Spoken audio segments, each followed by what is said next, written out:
Hey there, TRASTRA fans. So happy Monday, first of all. Secondly, I found some awesome web resources that I think you guys ought to pay much attention to. Firstly, it's Investors Business Daily. I mean, this is an awesome one. It actually gives you a very much in-depth rundown on everything that goes on in the cryptoverse, including weekly discussions among the professional investors and media professionals when it comes to investing. So they do that on the website, give you a very specific rundown on the price action of a particular coins and most popular ones. This is a pretty awesome resource, and I encourage you guys to check that out because it basically, after all the graphs and see they have this thing on NFTs as well, so you can check out price movement and some of the stories behind some of the most popular NFTs. It's got all the prices, 30 days, 1 year, etc., etc. And this is actually my favorite. The discussion. The sages behind this website discuss the actual, in real time, what's going on. They have a news rundown as well that lasts, as you can see. I mean, if you guys want to read through all that, I encourage you very much because it's a great resource. So naturally, I'm gonna leave the link to that in the description. This is one other a similar source, but I'm sure you're aware of this one because it's a Cointelegraph magazine. I love reading it, and it also gives you a weekly rundown on all the news stories behind, in the world of crypto.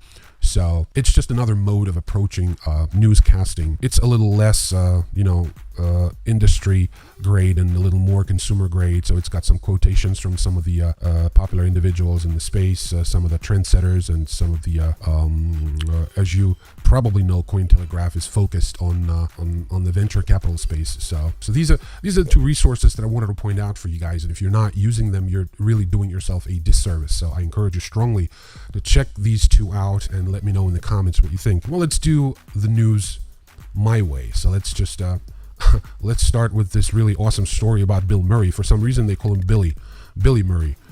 Billy Murray's Ethereum wallet hacked after $185,000 in NFT auction.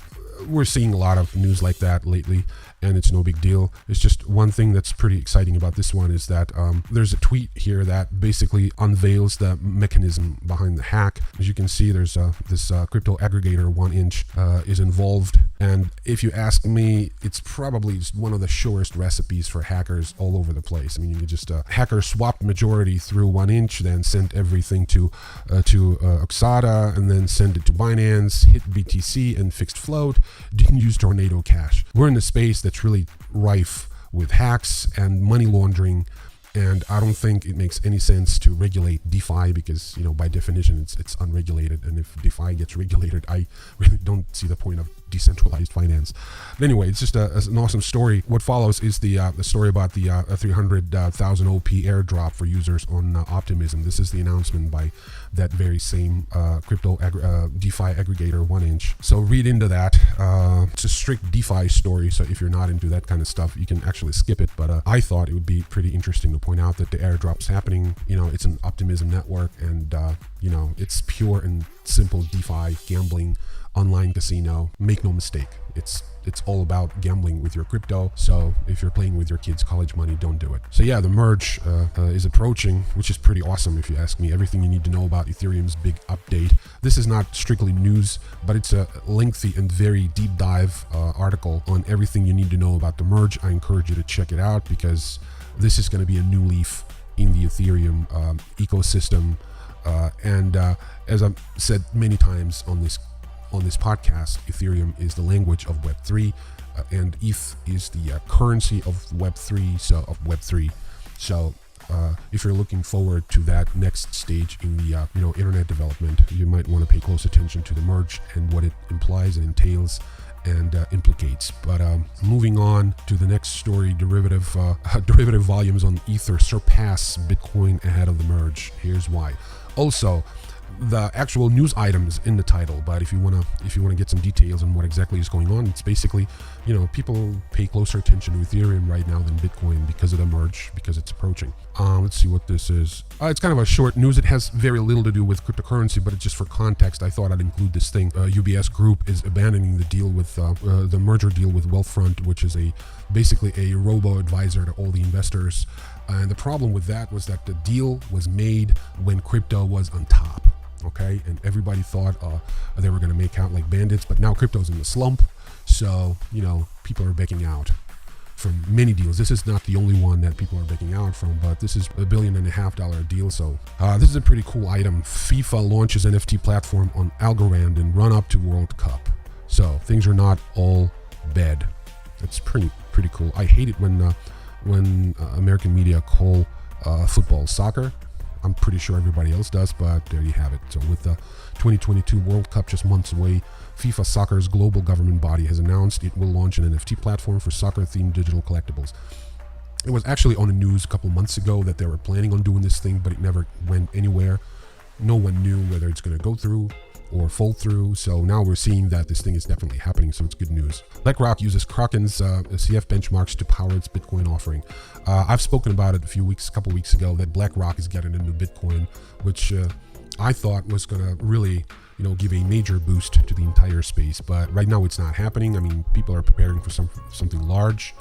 And this is one of the instances of these preparations when Kraken's subsidiary CF Benchmarks will work with BlackRock on its Bitcoin offering. So BlackRock launched its own private Bitcoin trust in August after announcing a partnership with Coinbase.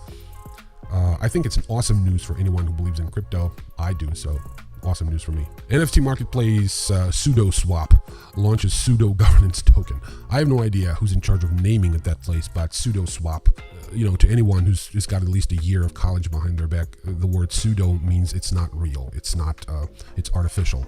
Read the news. It's kind of cool. The majority, that's almost 42% of the pseudo drop will be distributed through a lock drop event. Liquidity providers on SudoSwap will get 1.5% of the original supply retrospectively. Check it out. But yeah, SudoSwap, really very bad name. Okay, this is an important news, I think, again, within the context of the entire Web3 movement and the cryptoverse at large. But Snap shutters Web3 division as part of broader job cuts. You remember that Snap is the parent company of Snapchat.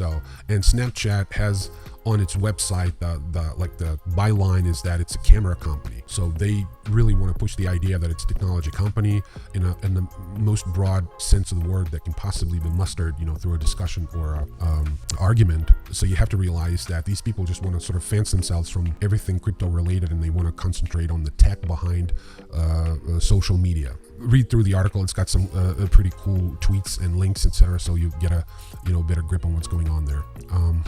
Babylon Finance to shut down as protocol reaches point of no return. It's pretty self-explanatory news. I used to be in Babylon. I'm no longer, so it's not exactly relevant to me personally, but it's kind of a sad news. Reuters reports exclusive: U.S. sought records of Binance CEO for crypto money laundering probe. This is what really pisses me off. It has nothing to do with decentralization or blockchain or cryptocurrency. It's basically politics, and Zhengping Zhao is just is being rolled over here, I guess. Check out the article, see what you think about all this. I mean, if Binance wants to continue to operate in the United States, they're gonna have to put up or shut up. But I think it's kind of gross that these things are still happening.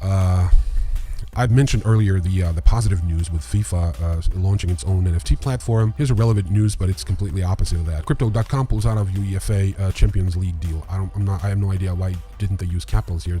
It's the European football UEFA European Football Association, European Clubs Football Association, something like that. So it's a clear abbreviation, but they haven't used capitals. I don't know why. A Champions League deal. So same story all over again. Those deals were made months ago. Some of them were made years ago when crypto was really shining, and now since crypto is on the slump, people are backing down, withdrawing from deals, reneging on agreements, defaulting on their loans, and just trying to wait it out, seeing what happens. But anyway, it's pretty sad. Washington Post: DC Attorney General sues billionaire alleging income tax evasion. I'm not going to dance on Michael Saylor's grave, and God forbid, it's not his grave, it's just a lawsuit. I'm sure this guy goes through a dozen of those every year. But it's just, Saylor continues to post all kinds of bullshit on Twitter, something absolutely irrelevant to what actually is going on with the coin, with the cryptocurrency in the cryptoverse. Instead, he chooses to just post platitudes and some weird slogans. I have no idea what's up with that, but the fact is he's being sued by the DC Attorney General, so let's see what happens. I mentioned this news before, but it's going to continue, so we'll keep track of all this. This is it for today. Thank you so much for watching. I appreciate your attention. You know how I like it when you like my content. Please sign up to the subscribe to the channel, and most importantly, join our Telegram community where we post all the rules and terms and conditions of all the giveaways and competitions that we plan way ahead. For example, this one that we're the current one where we give you a chance to win 200 USDT. We've decided to run it all the way up to the end of this year. I'm going to leave the link to the blog post with the entry form in the description. So again, thank you so much for watching, and hopefully you will get a chance to win your 200 USDT, and I bid you adieu. I will see you in the next video. Peace.